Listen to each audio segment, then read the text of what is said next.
This is not about political parties. It is about you, Gavin Newsom. Recall Newsom. Bring us together.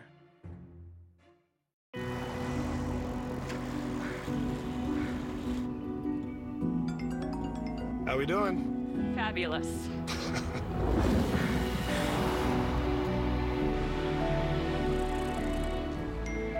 I wonder how the firm's doing without its fearless leader. You sure you want to leave that all behind? Yeah. Stay restless with the icon that does the same. The RX, crafted by Lexus. Experience amazing at your Lexus dealer.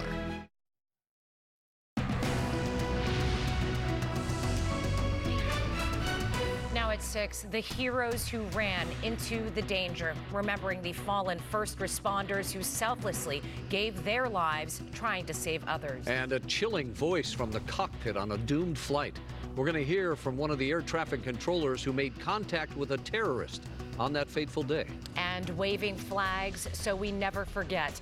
From Southern California to New York City and the nation's capital, complete team coverage as America remembers the attacks of 9/11, now on the news at 6. Good evening, I'm Cher Calvin. And I'm Rick Chambers, in tonight for Micah. Ceremonies are planned all around the nation to mark 20 years now since the 9/11 attacks. Here at home, Pepperdine University is memorializing those lives lost with their waves of flags display on the Malibu campus. KTLA's Wendy Birch is live in Malibu with more. Wendy. Cher, as you stand here in the middle of all these flags, you feel a mix of emotions. There's an overwhelming sense of patriotism. There's a reverence here on this lawn overlooking the Pacific Ocean. But there's also a sense of sadness for all that was lost some 2 decades ago. It is a sight that is stunning, breathtaking to see nearly 3,000 flags blowing in the ocean breeze. One flag for every victim who lost their life on that fateful day 20 years ago.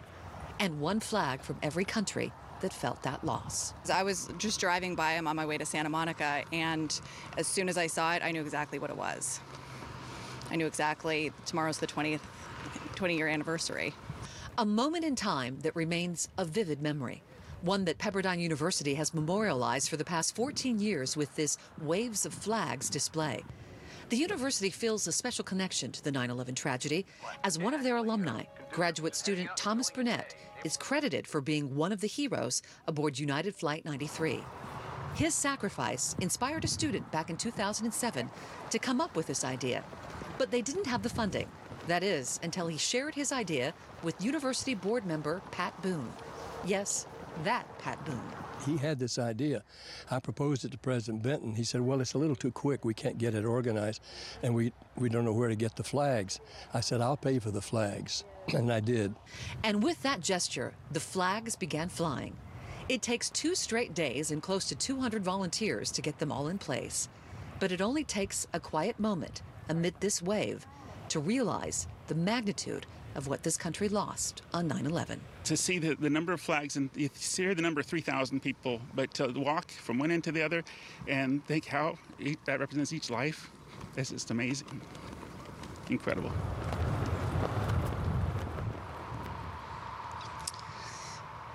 One woman I spoke to today says being in the middle of these flags didn't just remind her of 9/11, it also reminded her of 9/12, the day that this country came together as one United States. There will be ceremonies and events all day tomorrow, including here at Pepperdine. Gary Sinise will be their keynote speaker, and they'll also be showing United 93, that movie that showcases the heroism of one of the students who once went to Pepperdine. That's the very latest from here in Malibu at this hour. I'm Wendy Birch, and I'll send it back to you. Wendy, thank you. And tomorrow, the Nixon Library in Yorba Linda will display 23 tons of wreckage from the World Trade Center as a symbol of our national grief and resolve. The wreckage will arrive via motorcade with escorts from the CHP, Orange County Sheriff's Department, and Orange County Fire Authority. The free event will kick off at 11 a.m.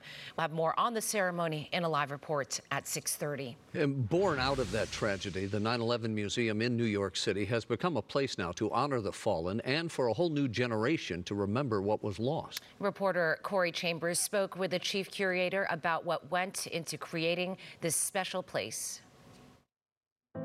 In the days and weeks after 9/11, our nation promised to